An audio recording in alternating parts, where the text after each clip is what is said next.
Hello. This short video provides an overview of the asset search functionality within VIZOR. The search functionality provides a quick way of finding assets based on search criteria. A very common search criteria is the serial number.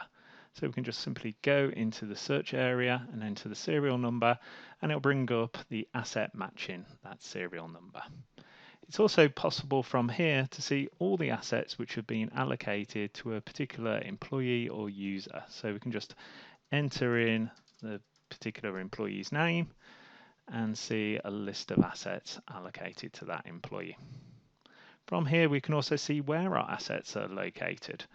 So we can enter in a location such as the West Campus, or this could be a floor or a room, and see all the assets in that particular location.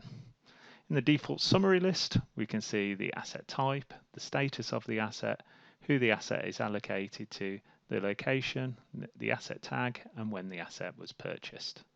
From here, we can easily export this information as well into an Excel spreadsheet. And if we want to see more information on a particular asset, then we just have to simply click on that to bring up the details view.